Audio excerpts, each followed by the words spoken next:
Buenas noches, bienvenidos, bienvenidas. Esto es Hagan Algo en una jornada muy pero muy especial para la República Argentina. No por algo que ocurra con alguna situación que tenga que ver con la agenda de este programa, sino naturalmente por la clasificación del seleccionado de fútbol, que va a ser agenda lateral, de este programa a lo largo de la hora que nos queda por delante, porque hay algunos aspectos interesantes desde el punto de vista de la política del fútbol o de la geopolítica del fútbol que involucra a Lionel Messi, que lo involucra al 10 y que lo vamos a tratar hoy en la mesa con Pablo Ibáñez, con Estefanía Pozo y, ¿por qué no? A lo mejor sumamos a nuestro invitado porque viene hoy Emilio Pérsico, el líder del movimiento Evita, luego de la cumbre con Cristina Fernández de Kirchner que contamos en Radio 10 el sábado, que anticipábamos en la emisión del sábado del fin de la metáfora. Vamos a estar hablando con Pérsico, vamos a estar hablando con Pablo y con Estefanía del fin de año. Un fin de año que aparenta, veremos si Pérsico coincide o no coincide con esto, no ser necesariamente mejor, sino estar más ordenado de lo que se podía otear allá a mediados del mes de junio, fines del mes de junio. Es decir, más o menos a mitad de año, 6 meses para atrás. Claro, lo que pasa es que llega el fin de año que en la Argentina todo el mundo espera que sea una de Tarantino. Y está Sergio Massa, está Cristina Kirchner, está Alberto Fernández, están los sindicatos, los movimientos sociales, tratando de que la situación de deterioro de la calidad de vida de la gente, que viene en un tobogán, digamos, hace por lo menos de 2018, en 2017 hubo un crecimiento marginal del salario real, pero crecimiento al fin, no se agudice en una situación que es extremadamente delicada orgánicamente y que a veces hay algunos sectores que aprovechan para azuzar alguna situación de inestabilidad o si no, simplemente para generar la sensación que es muy fácil hacerlo en un diciembre para la Argentina. Bueno, uno podría pensar, ¿este diciembre es más sencillo o es menos sencillo? Porque, claro, hay un gobierno peronista, por un lado, que en general tiene paciencias en los sectores más castigados que no tienen los gobiernos, por ejemplo, de la administración anterior, los gobiernos de Mauricio Macri, los gobiernos de María Eugenia Vidal o un potencial gobierno llegado el caso de Horacio Antonio Rodríguez Larreta. Pero por otro lado, la situación social y económica es extremadamente delicada. De Larreta también se puede hablar porque, o del PRO si usted quiere, porque hay una enorme cantidad de candidatos que van a competir en la primaria de la Ciudad Autónoma de Buenos Aires y lo primero que se pone en discusión cuando uno ve los nombres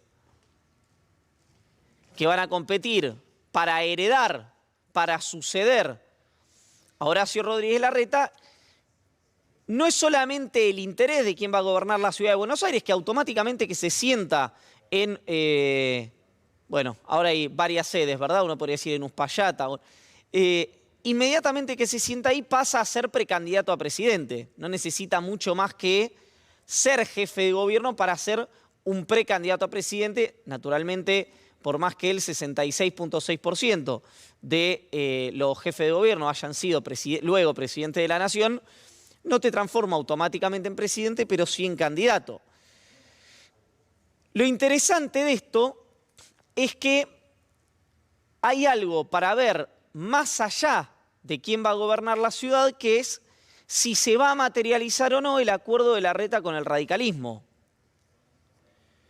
Hay algo en la mesa de arena de PRO y de los radicales, estas fórmulas en un Excel, si se quiere, que lo tiene a Larreta como presidente, a Morales como vice, a Santilli como gobernador y a Maxi Abad como vice en la provincia de Buenos Aires, a Lustó como candidato a jefe de gobierno y a Acuña como vice. Esta es una idea que tiene un sector del radicalismo, por lo menos, que no cuenta con dos factores. El primero de esos factores se llama Mauricio Macri, un Mauricio Macri que va a Neuquén y genera revuelo con el PRO en Neuquén, porque se ve con el oficialismo, va a Córdoba y se reúne con el candidato de Schiaretti, con Martín Yarlora, candidato de Schiaretti a gobernar Córdoba, actual intendente de la ciudad de Córdoba. Eso genera un rechazo de Luis Juez, un paréntesis sobre Luis Juez. Hay una situación interesante en la Argentina que es que parece no haber impugnación para un dirigente que dice que la democracia no le sirve a nadie, que es un pueblo de mierda y que es un país de cínicos. 3 textuales de Luis Juez en sus últimas 2 semanas. Cerramos el paréntesis. Entonces Macri genera este revuelo fundamentalmente en Córdoba. Fundamentalmente en Córdoba. Pero lo interesante de esto es que hay otra figura que todavía está bajo del radar, que no generó el revuelo, pero que podría hacerlo ya no a Macri o a Bullrich, sino al propio Rodríguez Larreta. Una persona, dicho sea de paso, con la que Rodríguez Larreta no tiene un especial vínculo, que es Facundo Manes. ¿Por qué? Porque si Manes llega a querer competir por afuera de Juntos por el Cambio y por afuera del Frente de Todos, genera un problema doble. Punto número 1, porque de ocurrir eso iría con, vamos a poner una categoría filosófica, peronistas de la zona núcleo, además obviamente con muchos sectores del radicalismo y de otras opciones de centro popular. Y el segundo problema es ese, que el discurso de Manes no es el discurso de Cornejo, ni de Sanz. El discurso de Manes rivaliza con Juntos por el Cambio por ser antikirchnerista o por no ser kirchnerista, pero rivaliza también con el Frente de Todos porque varias de las posiciones históricas del radicalismo rivalizan con las posiciones populares o algunas de las posiciones populares que tiene este oficialismo tan heterodoxo, este artefacto tan complejo que es el Frente de Todos. Entonces, ¿qué pasa si en los próximos meses hay un anuncio de Facundo Manes que elige competir por afuera de esto? ¿Qué hace Rodríguez Larreta ahí? Porque ahí habría otro candidato tratando de robarle, de llevarse los votos de centro. Esos votos de centro que Larreta dice son míos adentro de Juntos por el Cambio, pero son míos.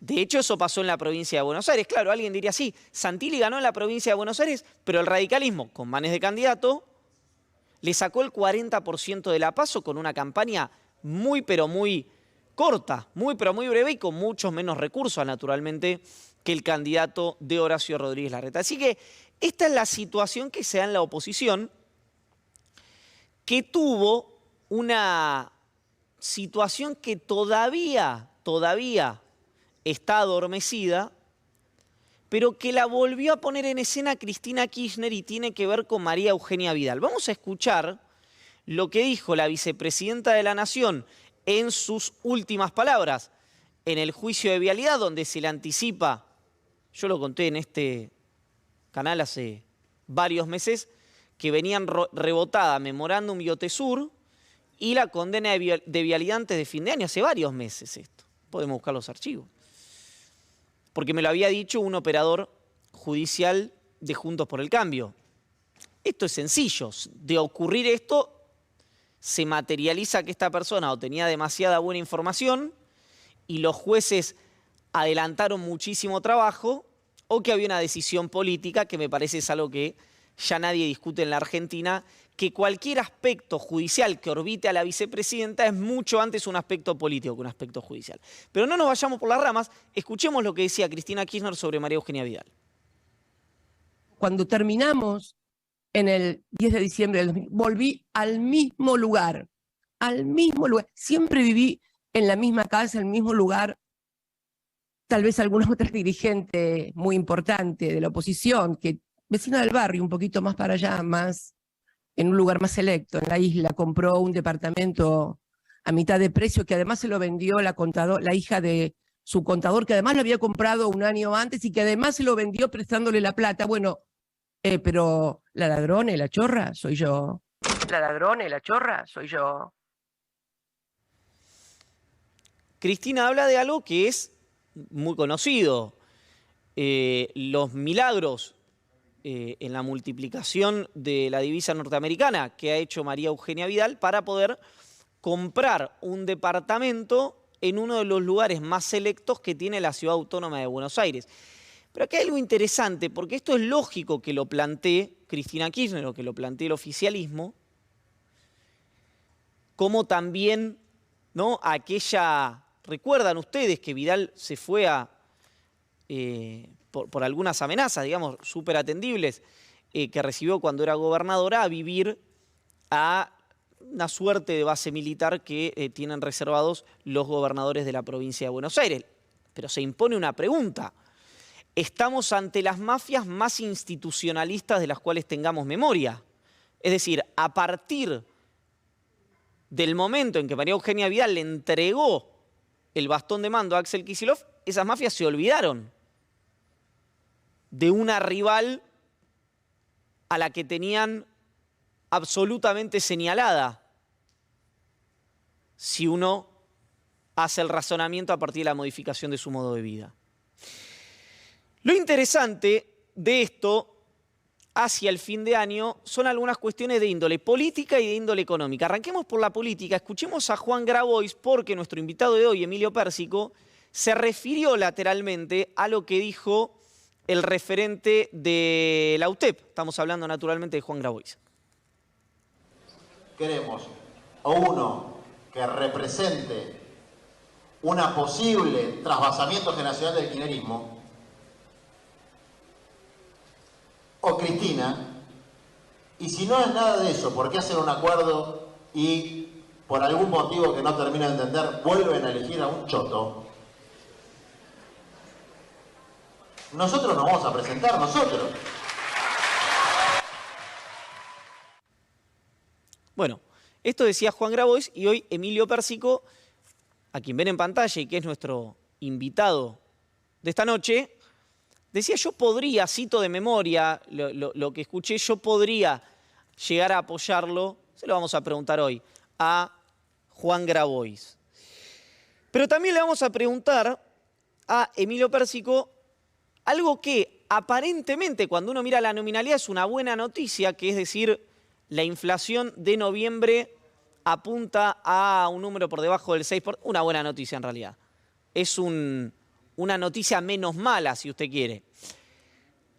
Apunta abajo del 6%, más cerca del 5,5% el mes de noviembre, pero claro, la pregunta es a qué costo esa inflación baja en la República Argentina. Es decir, ¿cómo está el consumo? ¿Cómo está la gente? ¿Cómo llega el fin de año? ¿Le alcanza al oficialismo para ilusionarse con el año que viene? ¿Es sostenible este programa económico de cara a las elecciones de 2023, donde, lo venimos diciendo acá hace bastante, la oposición parece tener más confianza en el Frente de Todos que el propio Frente de Todos? Empezamos a ganar algo, lo hablamos en la mesa y en instantes los